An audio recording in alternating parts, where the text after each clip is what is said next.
Platicar un poco acerca de este tema que es muy interesante para mi parecer, el caso de neosporosis bovina, siendo que es una enfermedad que produce grandes pérdidas económicas precisamente porque es una causa muy importante de aborto, pero no nada más de aborto, sino del nacimiento de animales persistentemente infectados.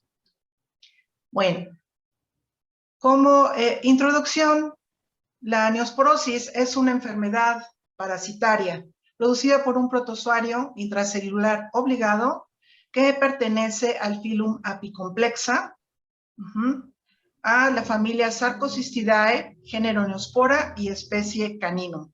Se le denominó así neo porque era una coccidia nueva, y Caninum porque pues el perro fue la primera especie en donde se identificó y se aisló por primera vez. Aquí en la fotografía que estamos viendo a la derecha, vemos una neurona con un quiste muy bonito de Neospora caninum con abundantes bradizoitos. Algunos antecedentes importantes. Antes de 1988, esta enfermedad fue confundida con Toxoplasma gondii, o este parásito, en perros. Entonces, hasta antes de ese año, pues todo las lesiones que se encontraban, sobre todo en perros y en otras especies también, se le atribuía a este parásito.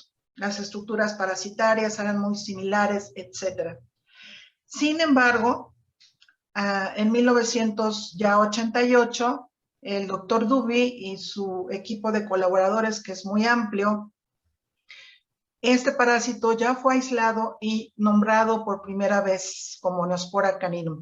Ya se vio que era un parásito diferente a Toxoplasma gondii. Entonces, realmente se hizo un estudio retrospectivo con tejidos que ellos tenían guardados en su laboratorio para rehacer otra vez el diagnóstico, y resultó que muchos de esos casos que habían sido diagnosticados como toxoplasmosis en realidad fue Neospora caninum. Este parásito afecta a varias especies animales que interactúan como hospederos intermediarios, y cada vez se van identificando más hospederos intermediarios, algo parecido con lo que sucedió con Toxoplasma gondii. Se sabe que el perro, el dingo, el coyote y el lobo son los huéspedes definitivos del parásito, en donde se desarrollan las fases enteroepiteliales de este parásito. Algo interesante es que la presentación clínica en los perros se presenta principalmente en perros jóvenes, y ahorita voy a hablar un poquito de esto, pero principalmente estos perros presentan parálisis que empieza con miembros pélvicos y sigue ascendiendo. ¿Por qué es importante la neosporosis? En ganado bovino principalmente, porque produce grandes pérdidas económicas, ¿sí? Ya que es una de las principales causas de aborto en bovinos, pero no nada más esto, sino también pues hay el nacimiento de becerros persistentemente infectados, ¿sí? Esto es solamente un ejemplo de un estudio que se realizó por estos investigadores, por Rachel y colaboradores en 2013, y se hizo un estimado de las pérdidas anuales promedio por millones de dólares debido a esta parasitosis. Los criterios de inclusión para determinar estos datos, pues se hizo revisando publicaciones internacionales de países que al menos tuvieran 5 publicaciones de neosporosis y que tuvieran datos estadísticos. Entonces, en este caso, bueno, pues sí nos escogieron, ¿verdad?, para su estudio, y ellos estimaron que en México se pierde aproximadamente 68.5 millones de dólares anuales por esta parasitosis.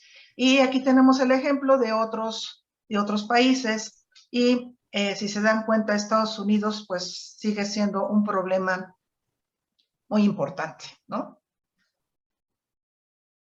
Ok, algunos antecedentes históricos también. El primer indicio de la parasitosis en los perros, pues fue en 1984. Fue un caso en Noruega en donde pues una camada de cachorritos 2, 3 meses después presentaron signos nerviosos y al hacer el estudio post-mortem encontraron lesiones características parecidas a toxoplasma y quistes parasitarios. Entonces, pues ellos llamaban como que era un toxoplasma-like, ¿no? Parecido a toxoplasma. Sin embargo, pues todavía no se definía que era Neospora caninum. No fue sino hasta 1988 en donde, bueno, ya se aisló por primera vez este parásito, se le denominó como Neospora caninum y también se hicieron transmisiones experimentales.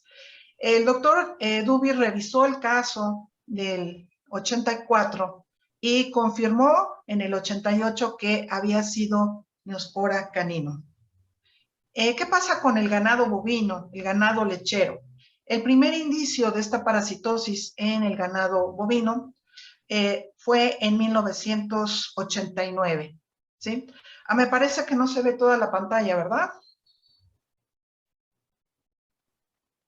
Voy a volver a compartir a ver si lo puedo arreglar porque me parece que no se ve toda la pantalla.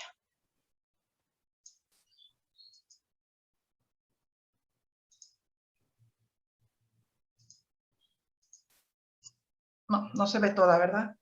Bueno. Se ve, doctora. ¿Sí? Sí se ve. Sí, Sí se ve. Sí se ve, doctora.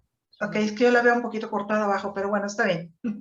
Ok, entonces decíamos que en el ganado bovino lechero, pues el primer indicio fue en 1989, en donde, bueno, pues también se estudiaron fetos abortados y empezaron a haber lesiones de encefalitis y miocarditis linfoplasmocítica, y también encontraron algunos grupos de protozoarios que le pusieron también, en este caso, Neospora-like, parecidos a Neospora. Sin embargo, bueno, pues ya en 1993, este parásito ya se aisló de fetos de bovinos abortados y se identificó que efectivamente ya eran casos de Neospora caninum como causa de aborto en ganado bovino. Esta noticia fue algo que, bueno, fue un boom, ¿no? En donde este artículo habla que los perros son los huéspedes definitivos de Neospora caninum. Estamos hablando de 1998.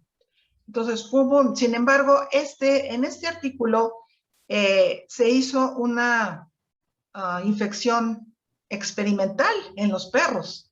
Y los perros sí empezaron a eliminar oquistes.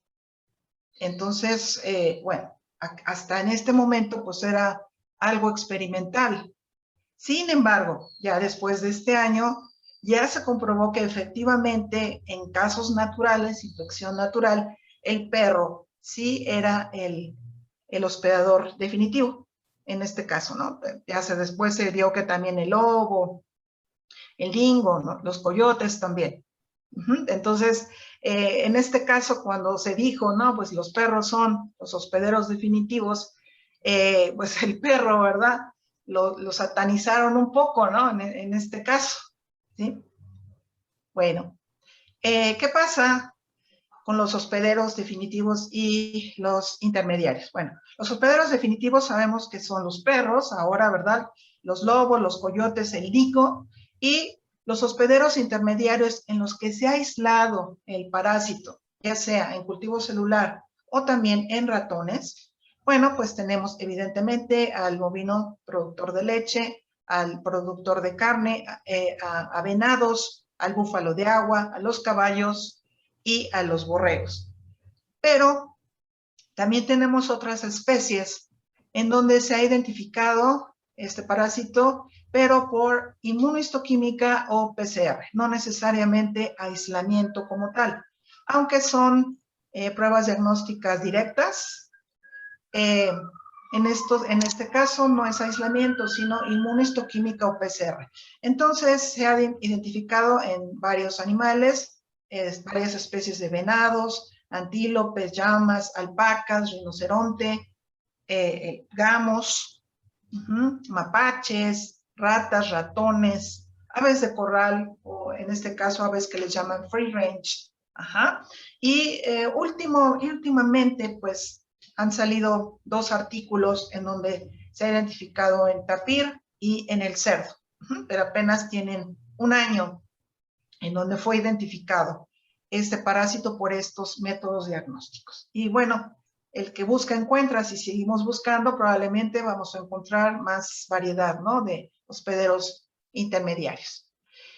¿Cuáles son las fases parasitarias reconocidas? Hasta antes del 2015, nada más se habían reconocido las fases extraintestinales del parásito, que son los taquizoitos, la fase de multiplicación rápida del parásito. Aquí tenemos una imagen de microscopía electrónica, y los quistes con braizoitos, que es la fase de multiplicación lenta de los parásitos. Aquí tenemos una microscopía electrónica.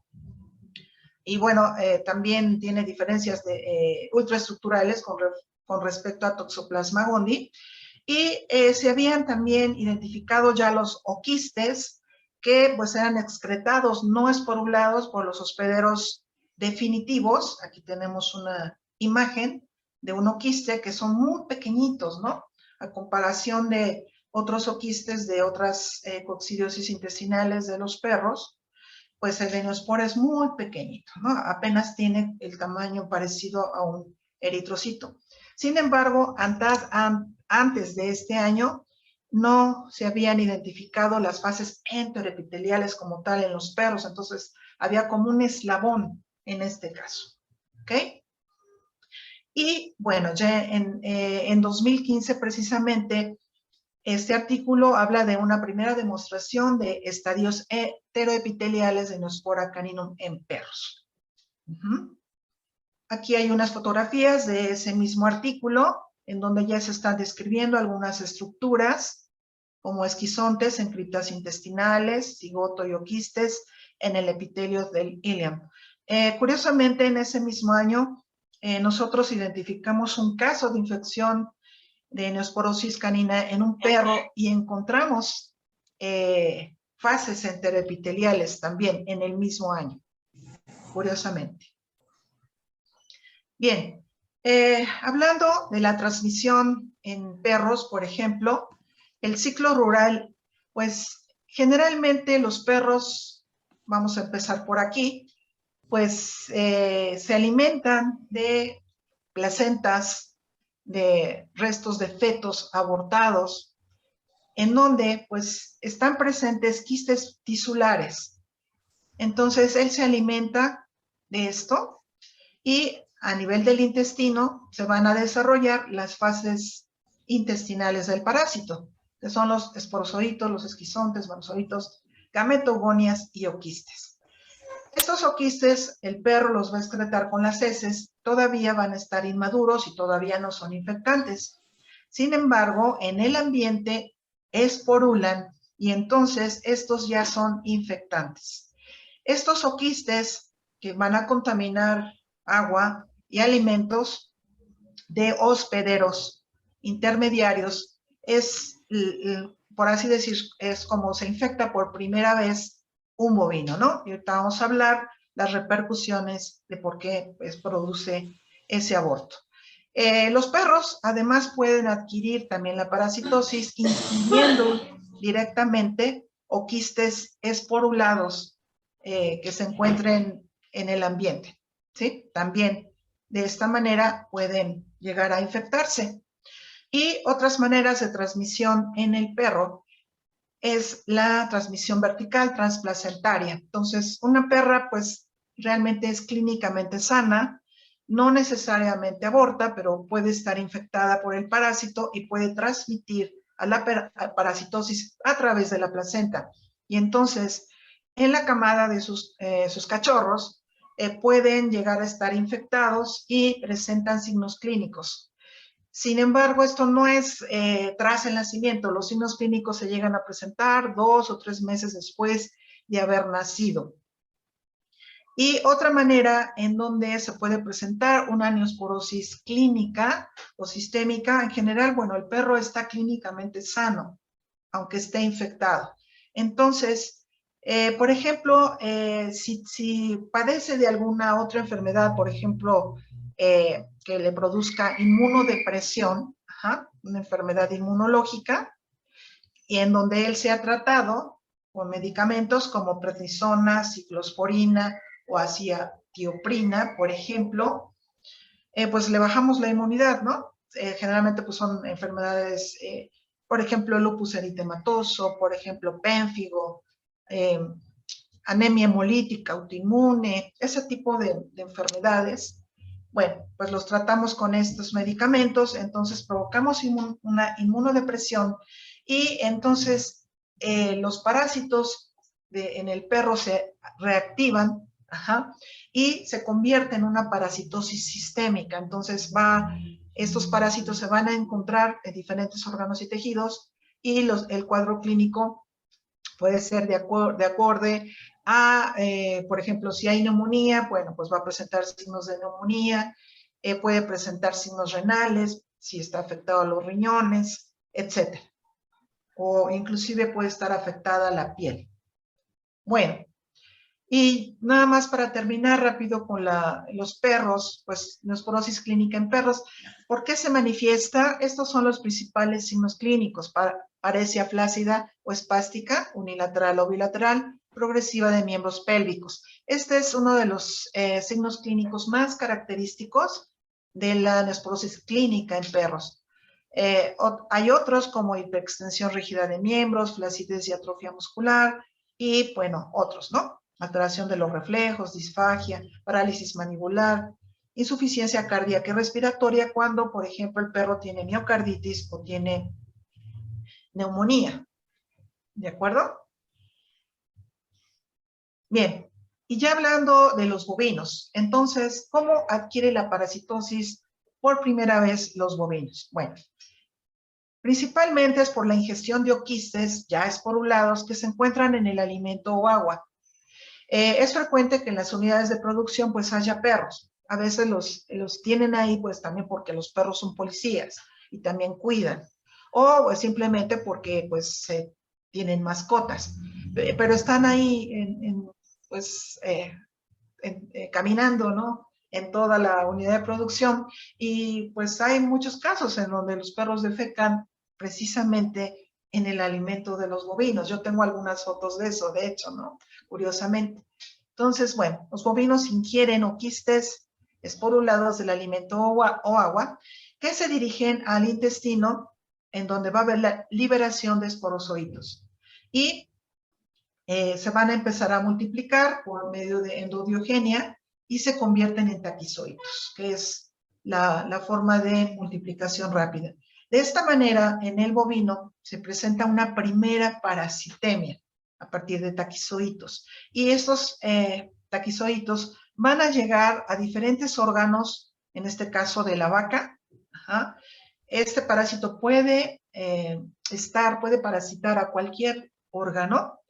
Sin embargo, pues es común que infecte el corazón, el miocardio, el encéfalo, y bueno, en un estudio que hicimos nosotros también encontramos que la musculatura en el miometrio también se encuentran estos parásitos. Sin embargo, ahí se encuentran latentes, ¿sí? Ahí se enquistan, forman quistes con bradizoitos y se quedan latentes y la vaca no tiene ningún signo clínico.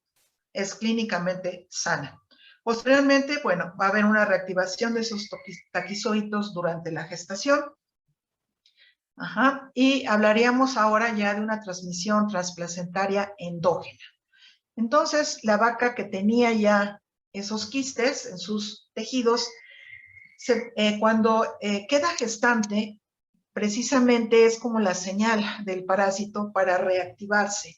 Entonces, los quistes se rompen, dejan escapar a los taquizoitos, y esto es ayudado porque en la gestación va a haber un cambio de inmunidad en la vaca de TH1 a TH2, ¿sí?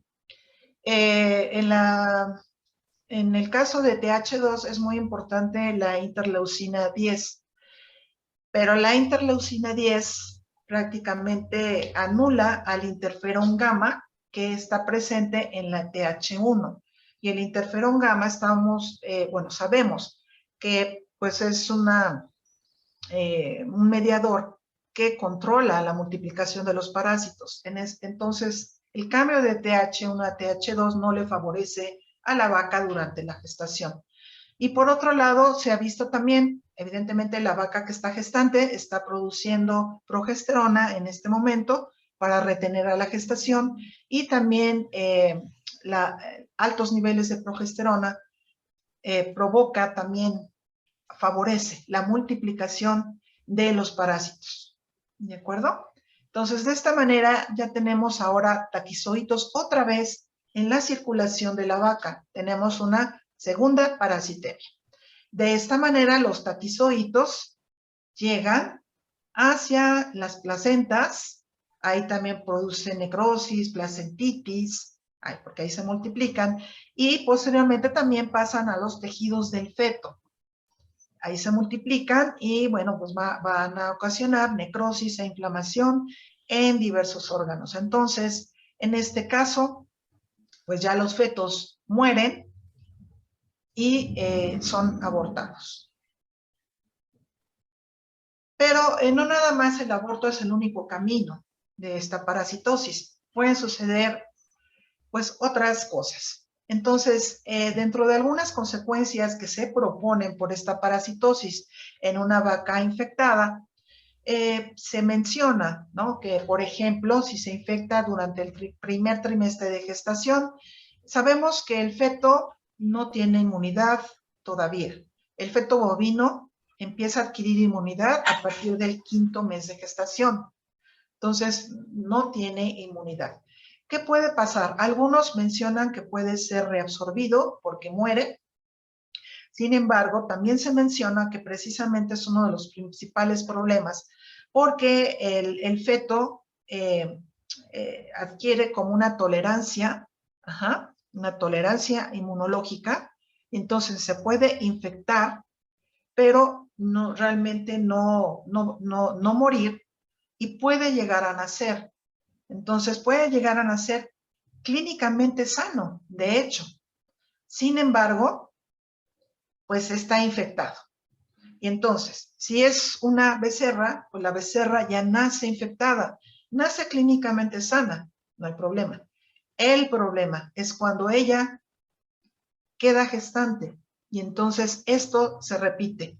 La parasitosis se transmite por varias generaciones, aunque se ha visto que en una vaca, por ejemplo, va mejorando su inmunidad contra este parásito. La inmunidad celular juega un papel muy importante para delimitar la multiplicación de este parásito. Entonces se ha visto que conforme van pasando gestaciones, no necesariamente ya va a abortar. Ya pueden nacer becerros. El problema es que si son hembras, pues nacen infectadas, y entonces en ellas sí se puede repetir abortos. Y decimos que el 95% de los becerros que llegan a nacer, pues están crónicamente infectados, o PI, ¿no? Persistentemente infectados. Entonces, este es un problema importante porque precisamente es una manera en la cual la parasitosis se mantiene en los hatos. Se propone que si la vaca se infecta durante el 2º trimestre de gestación, el feto, bueno, ya puede tener poca inmunidad, les comentaba, a partir del 5º mes, y es cuando se llegan a presentar los brotes, por así decir, de aborto, ¿no? Que es realmente es el único signo clínico que observamos en las vacas, el aborto. Es frecuente que los fetos pues sean expulsados autorizados, porque, bueno, son expulsados algunas horas después de que han muerto. A veces hay momificaciones, pero no es muy característica la momificación, ¿sí? No porque se vean momias quiere decir que necesariamente es neosporosis. Y el aborto en realidad sí se puede presentar en cualquier mes, Sin embargo, es mucho más frecuente y pues sí lo he comprobado yo. Entre el tercero y sexto mes de gestación es más frecuente, pero pues puede abortar en el octavo mes, por ejemplo, ¿no? O en el cuarto mes también. Y otra cosa que también, o consecuencia que también se ha propuesto, es que si se infecta en el tercer trimestre de gestación, el feto ya tiene una inmunidad media, ajá, y o ya mejor, puede nacer, pero con signos clínicos nerviosos. Y esto sucede en aproximadamente en el 5% de los becerros que nacen, que no fueron abortados, evidentemente, ¿no? Pero pues el 5% con signos nerviosos. La ruta para el diagnóstico de neosporosis bovina en pruebas prácticas, podríamos decir, pues es la que se propone. Si tenemos un brote de abortos en la unidad de producción, bueno, ¿qué podemos hacer en las vacas? Podemos hacer estudio serológico. Y en vacas la técnica más utilizada pues es la ELISA. Y hay diferentes juegos de reactivos de diferentes marcas. Yo he trabajado con varios, funcionan muy bien todos, tienen muy buena calidad realmente. Dependiendo de la cantidad de dinero y de sospecha de otras causas de aborto, pues se pueden hacer estudios serológicos también para otras enfermedades. Sin embargo, como no se vacuna actualmente contra neosporosis, cuando las vacas resultan seropositivas, la probabilidad de que estén infectadas es muy alta, ¿sí? Realmente es muy alta. Y por otro lado, pues algo que nosotros los patólogos hacemos es el estudio histopatológico en fetos y bueno, pues también de preferencia también de placentas, aunque generalmente no nos mandan muestras de placenta. Pero ahorita vamos a ver algunas lesiones microscópicas de neosporosis que son muy, pero muy características. Realmente no se confunden con otras enfermedades abortivas infecciosas.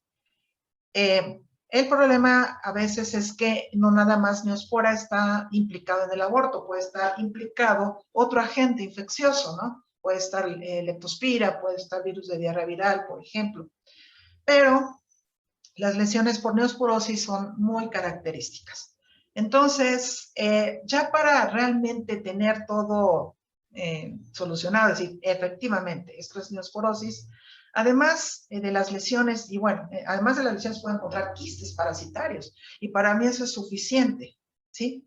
Sin embargo, bueno, para estar totalmente seguros, pues podemos hacer inmunohistoquímica, ajá, o si no podemos hacer PCR.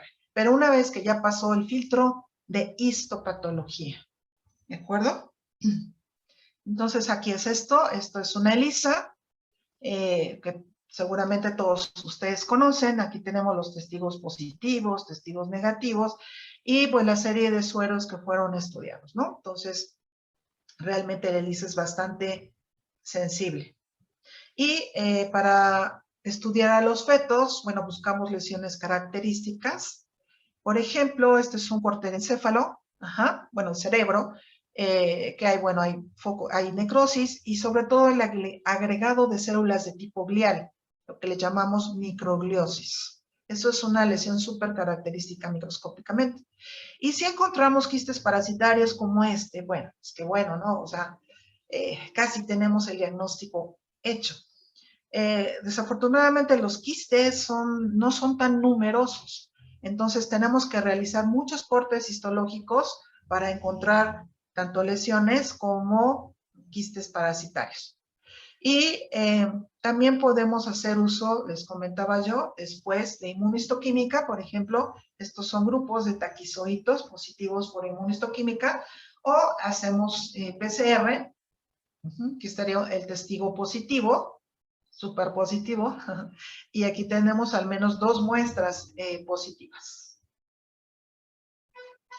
Hablando de las lesiones histológicas, les comentaba yo, son muy características. Yo casi me atrevo a decir que son patognomónicas, ¿no? Para ello es indispensable extraer y remitir el encéfalo y, si es posible, la médula espinal. Esto ha sido un problema para nosotros los patólogos. porque, bueno, sí se hacen las necropsias en campo, ¿no? Mandan muestras de los fetos, pero casi nunca nos mandan muestras de cerebro. Y entonces yo he preguntado, bueno, ¿por qué no me manda también el cerebro? Y bueno, tienen sus razones. Algunos dicen, es que no contaba yo con una cegueta para abrir el cráneo, ajá, o estaba muy autorizado, se deshizo y entonces ya no lo pude meter, o algunos definitivamente pues no abren la cavidad craneana, ¿no? Y bueno, imagínense sacar médula espinal, ¿sí? Efectivamente, el encéfalo en un feto es muy friable, ¿verdad? Sin embargo, sí se pueden rescatar pedacitos o muestras de ese encéfalo, ¿sí? Yo lo he hecho en muestras muy pequeñitas y he logrado identificar lesiones. Entonces, no se tiene que subestimar.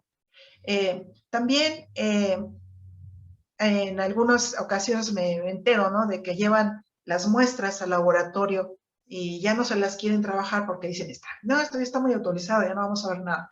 Efectivamente, es muy común la autólisis, sí, pero aún en muestras que no están tan autorizadas, se pueden llegar a observar lesiones, ¿sí? Ya cuando está macerado o licuado, pues bueno, ahí sí ya no puedo hacer nada, ¿no? Pero aún cuando tengan cierto grado de autólisis, sí se puede llegar a observar algunas lesiones. En los órganos en donde se reconocen mejor las lesiones son el encéfalo, de ahí la importancia de mandar las muestras de encéfalo, miocardio, músculo esquelético e hígado, aunque se pueden encontrar lesiones en pulmón, en riñones, etcétera, pero las más características y en donde se reconocen mejor precisamente son en estos órganos.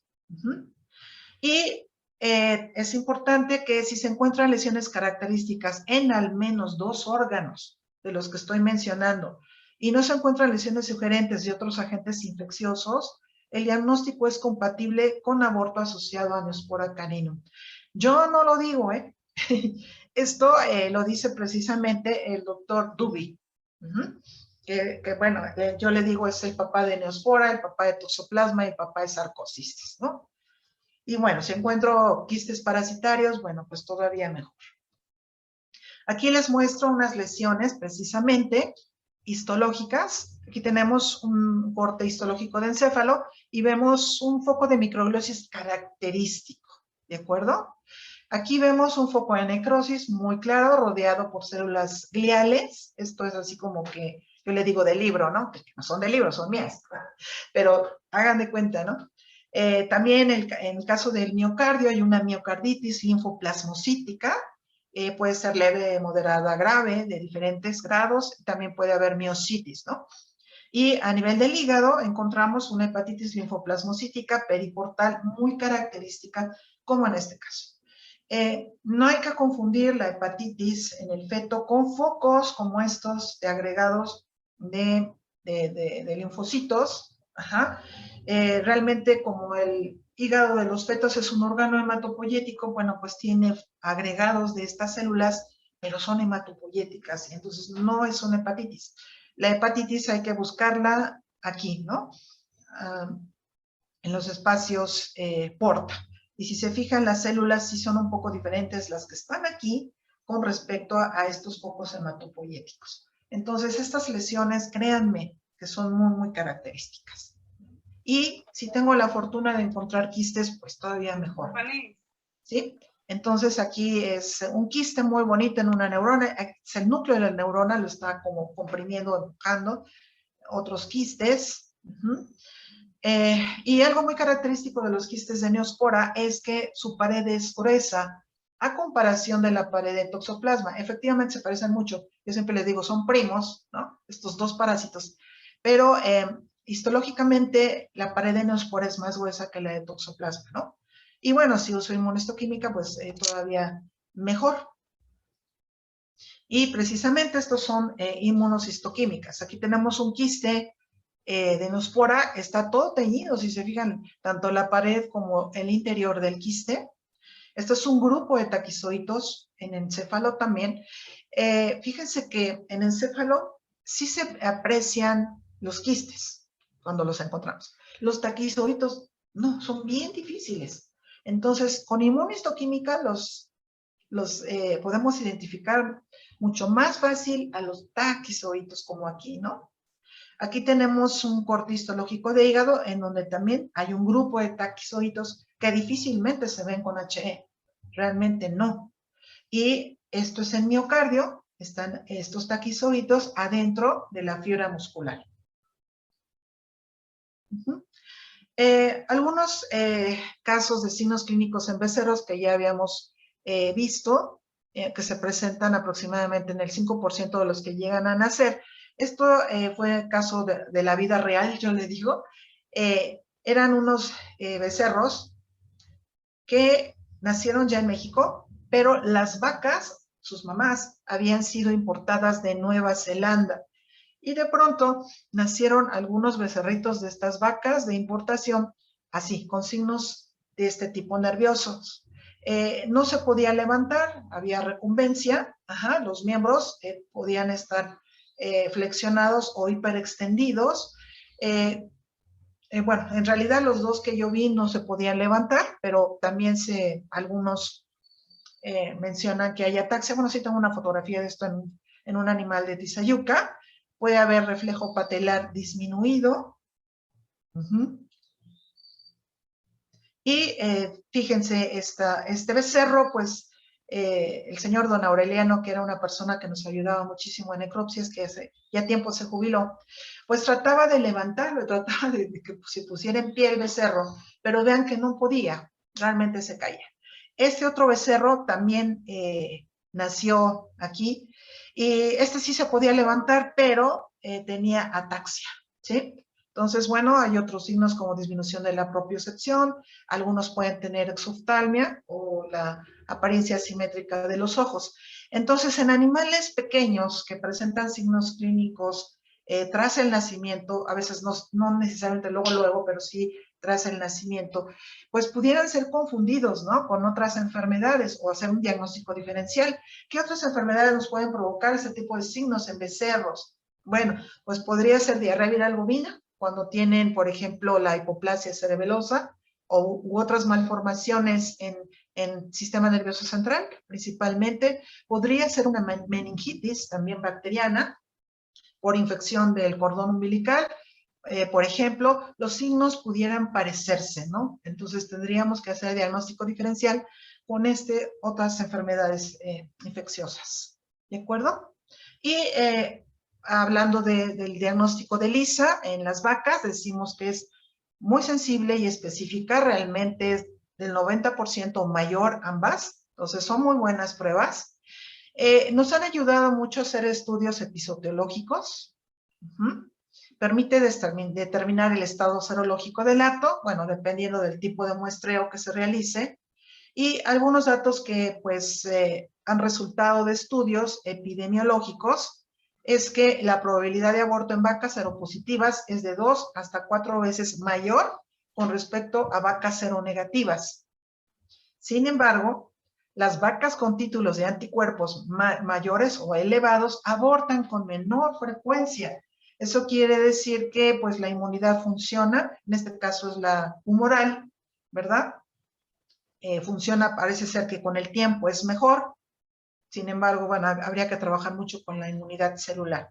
Y algo interesante es que un resultado positivo en becerros precalostrados indicará transmisión vertical, porque, bueno, una vez que un becerro ya toma calostro, pues los anticuerpos de la mamá los adquiere, y si se determinan, quiere decir que es un anticuerpo. Lo más probable es que sean anticuerpos de la mamá, ¿no? Pero si hacemos la toma de muestra antes de que tome calostro y resulta positivo, quiere decir que sí hay una transmisión por ahí transplacentaria. Bueno, este cuadrito me gusta mucho, ya tiene tiempo, pero me gusta mucho porque es un caso de la vida real. Les comento porque hay que tener mucho cuidado al interpretar el resultado serológico del laboratorio, porque, bueno, no toma la muestra y se la manda y quiero que me determines anticuerpos contra X enfermedad, pero hay que saberlos interpretar también. Entonces, aquí tenemos un panel, ¿no? De 9 vacas, les comento, son de la vida real. Esos resultados fueron reales, ¿sí?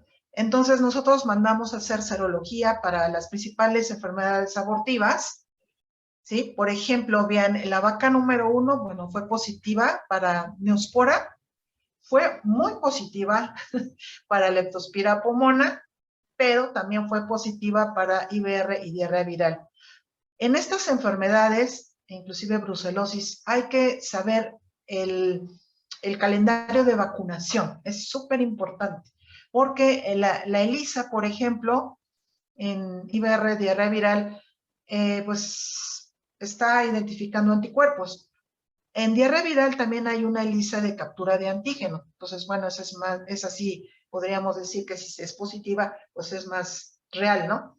Pero si son vacas vacunadas, el resultado positivo, pues generalmente es por vacunación, ya que estas pruebas no discriminan si es vacunal o no es vacunal. ¿De acuerdo? Entonces hay que tener mucho en cuenta la historia de vacunación. Claro, en caso de Leptospira, bueno, pues también hay vacunación. Hay que saber con qué cepas cuenta esa vacuna para saber cómo está la situación. Pero los anticuerpos vacunales de Leptospira pueden llegar a disminuir, entonces por eso frecuentemente se revacuna, ¿no? Porque pueden llegar a disminuir. Sin embargo, títulos como este, uno en 3,200 es altísimo, ¿no? Aquí sí ya podemos sospechar fuertemente de que sí hay leptospirosis también, porque es un título demasiado alto, ¿no? Y entonces así podemos ver la vaca que ustedes quieran. Si ustedes reciben estos resultados, ¿qué dicen? ¿De qué abortó? ¿No? Por ejemplo, la vaca número 4 está terrible, ¿no? Positiva a Neospora, positiva a lepto, principalmente pomona, y también a brucelosis, ¿no? Y aquí también habría que ver, pues, qué prueba diagnóstica se está haciendo. Si nada más alguna deglutinación, ¿verdad? Tarjeta, tubo, etcétera. O si ya salió positiva a Rivanol, que la Rivanol sí discrimina, ¿no? Entre anticuerpos vacunales o no.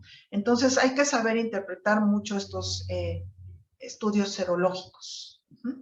No porque salga positivo ya vamos a dar positivo, sobre todo en las vacunadas. ¿Sí? Bueno, algo, un poquitito nada más de lo que se ha hecho en México. Esto pues fue un primer informe de un aborto por Neospora caninum en un feto que fue de Tizayuc Hidalgo.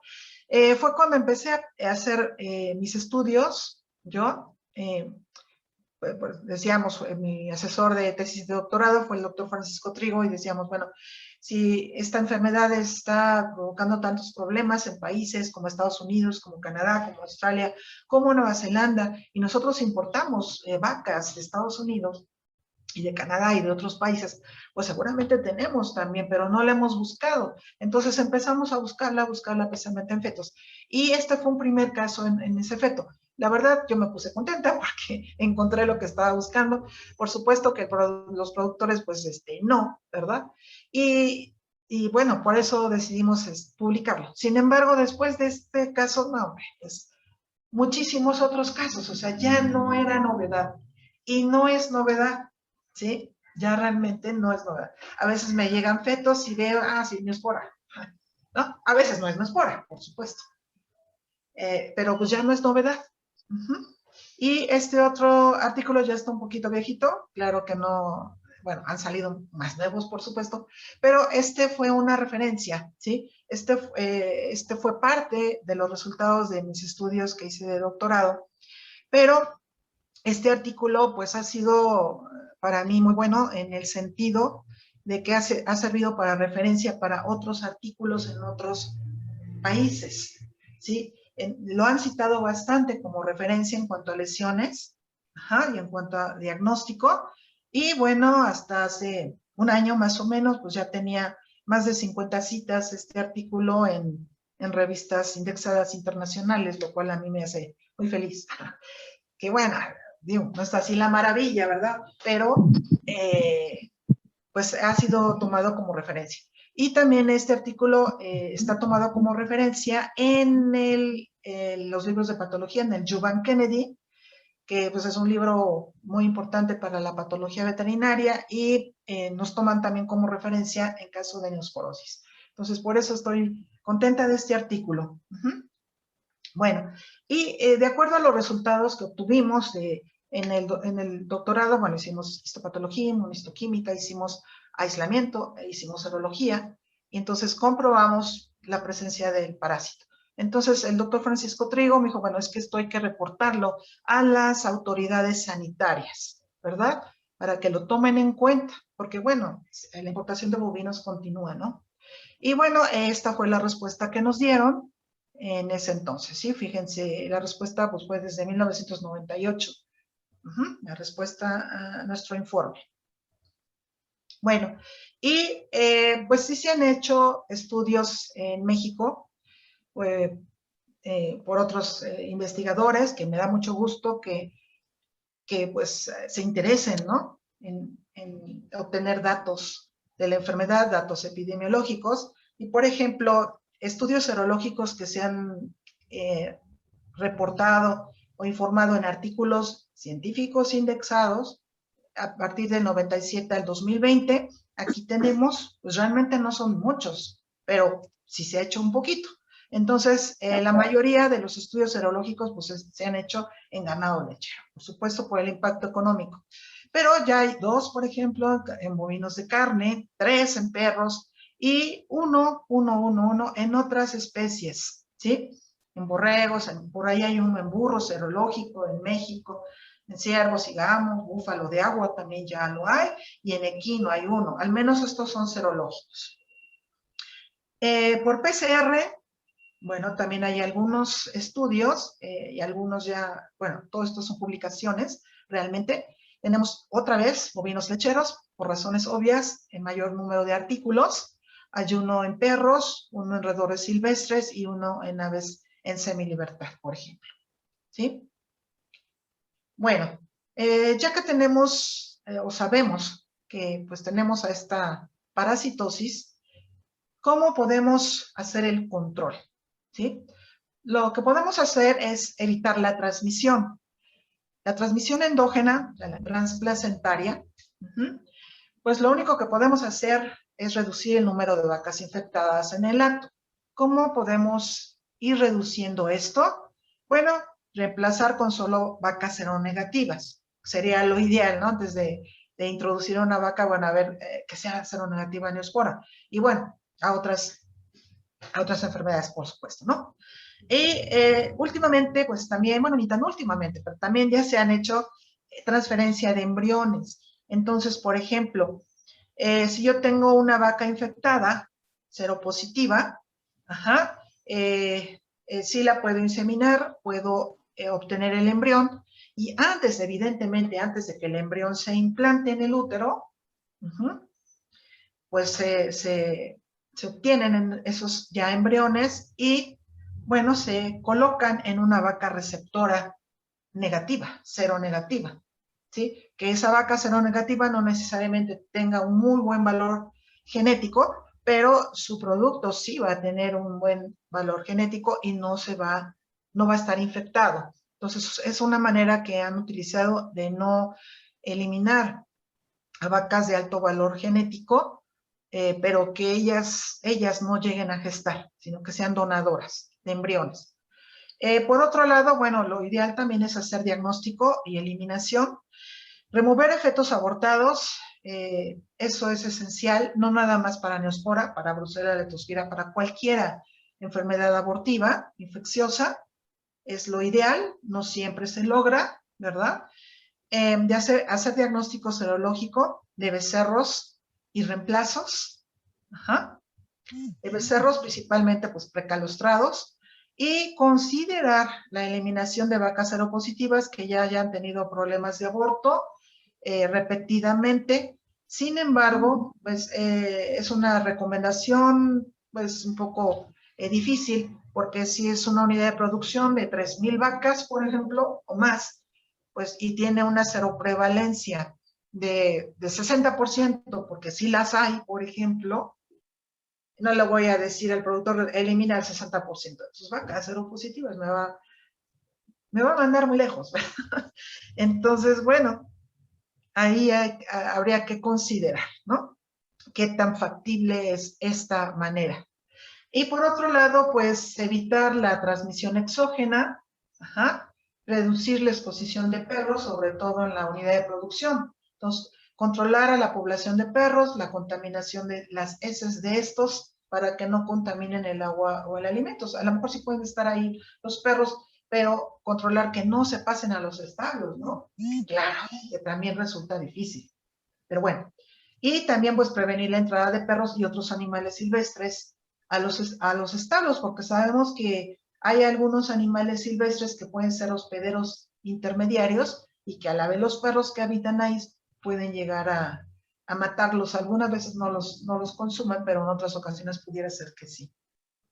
Ok, hablando de vacunación, bueno, hace algunos años sí hubo una vacuna en México contra Neospora, que estaba hecha a base de taquizoides lisados, inactivados, que pues se comercializó en Estados Unidos y también en México. Fueron dos farmacéuticas que la produjeron en México. Esta vacuna pues sí era segura en vacas preñadas.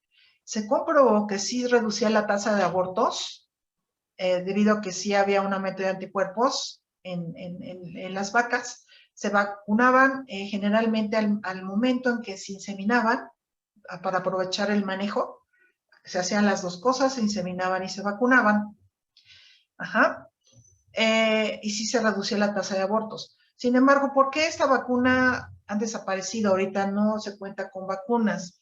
Por varias razones. Cuando en un hato no nada más hay neosporosis, también hay brucelosis, también hay leptospirosis u otra de las enfermedades abortivas, aunque se reduzca la parasitosis, por medio de la vacunación, el aborto, más bien es el aborto, no tanto la parasitosis, sino la tasa de aborto, de todos modos seguían abortando por otras causas. Entonces el productor no veía resultados. Decía, ¿para qué vacuno contra Neospora si las vacas siguen abortando? No me funciona, ¿sí? Y es que pues no funcionaba porque generalmente había más de un agente abortivo allá en la unidad de producción, ¿sí? Por un lado. Por otro lado, también en estudios, ¿verdad? Se vio que sí se reducía la tasa de abortos porque había más anticuerpos, neutralizaban mayor cantidad de taquizoitos, pero frecuentemente los fetos se seguían infectando, o sea, no abortaban, pero de todos modos nacían infectados. Y entonces se continúa la transmisión de la enfermedad. Entonces, por esas razones principalmente, pues se paró la vacunación, ¿sí? De esta parasitosis. Entonces, actualmente no está disponible en el mercado una vacuna comercial. Se sigue investigando, sí se sigue investigando, pero todavía no hay una vacuna comercial. Entonces, algunas veces, pues dicen esto, ¿no? Neospora, prohibido arriesgarse, causa aborto, no tiene vacuna ni tratamiento. Entonces, ahí se las dejo. Y tratamiento, hablando de tratamiento, pues actualmente tampoco existe ningún tratamiento en el mercado. Sí se está investigando, sí efectivamente se están investigando algunos antiparasitarios como toltrasuril y el ponazuril, y también combinaciones de ellos. Se han hecho estudios experimentales y sí se ha visto que el tratamiento con estos antiparasitarios sí afectan la multiplicación de los taquizoitos en in vitro, ¿no? O también en ratones ya en vivo y en becerros infectados experimentalmente, sí.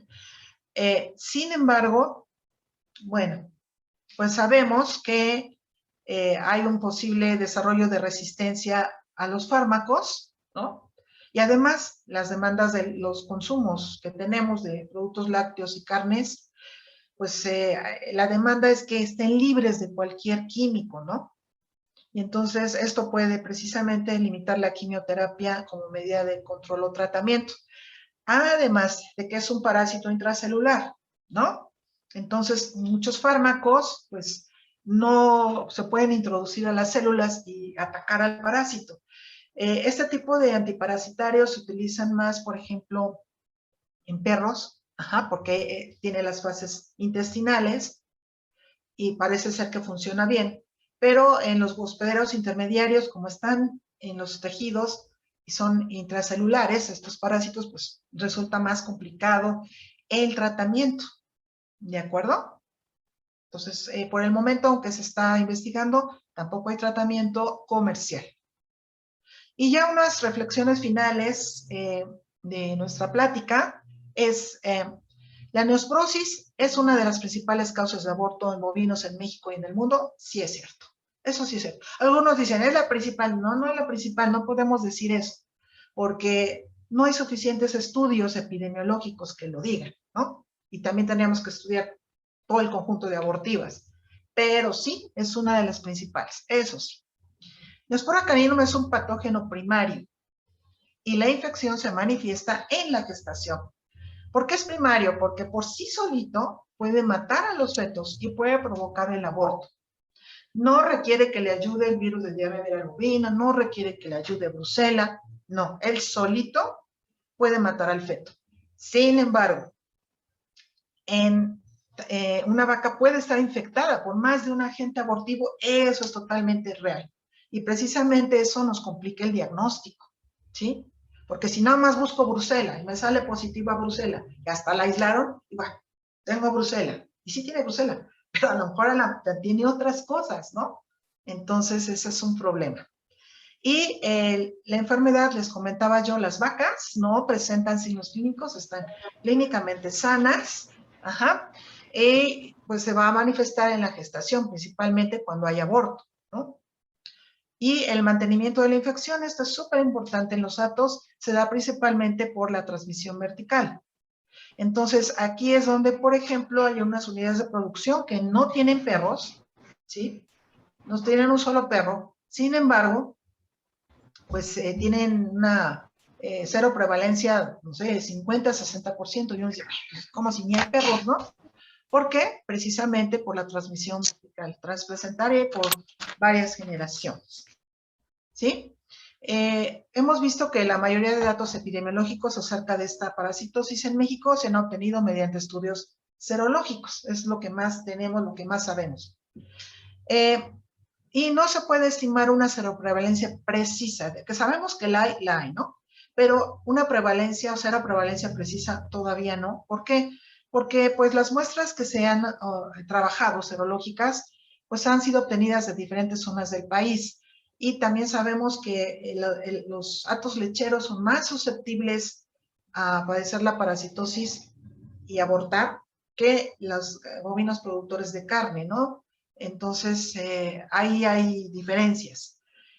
Diferentes años, también con diferentes criterios de muestreo. Aquí dicen, bueno, ¿y cómo muestreo? El acto, ¿no? Algunos dicen, bueno, muéstrate al 10% de las vacas, así al azar. Otros dicen, no, muéstrate 20 vacas abortadas y 20 vacas no abortadas, ¿no? Y así cada quien escoge pues un método de muestreo diferente. Eso también puede ser, da unos resultados diferentes. ¿De acuerdo? Aquí lo que les comentaba, las muestras son obtenidas de bovinos lecheros, de carne o de doble propósito, y los resultados sí varían.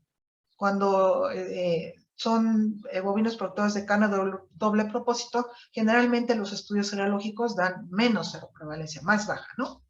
Y empleo de diferentes juegos de reactivos y análisis estadísticos. En general, los juegos de reactivos, les comentaba yo que sí son muy buenos, todos, ¿sí? Todos. Y deberían dar los mismos resultados, ¿no? Pero también cuenta mucho cómo se trabajó en el laboratorio. Ajá. Y qué análisis estadísticos se utilizó.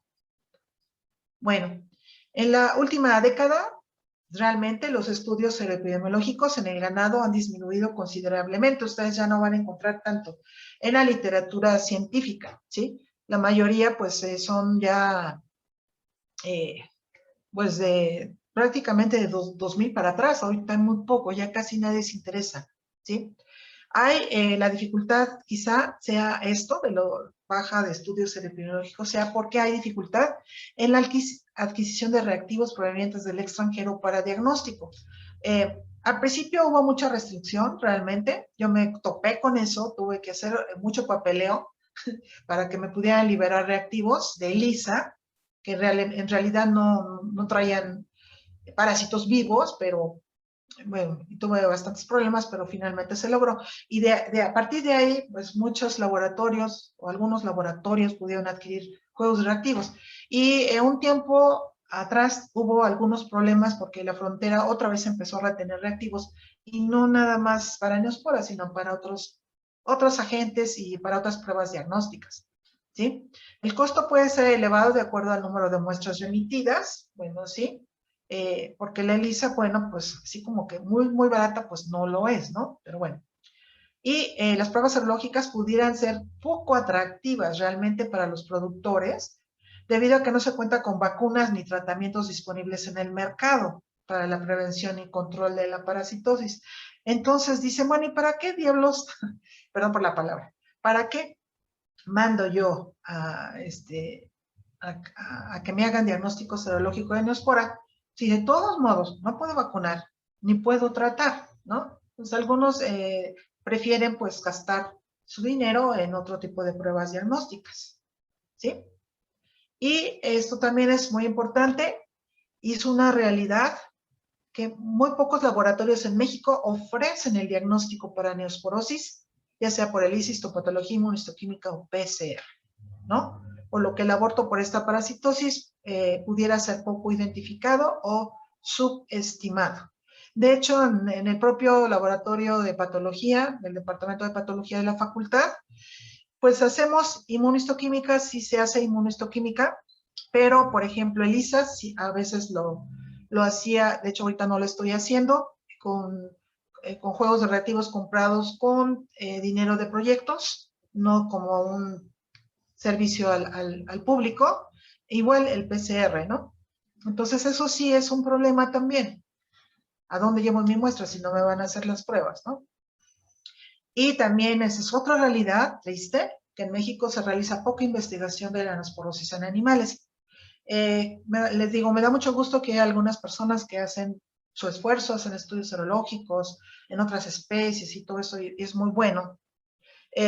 Yo tuve antes, pues, el privilegio, por así decir, de tener algunos proyectos financiados, pero los últimos proyectos, sinceramente, pues no me los han aceptado, ¿no?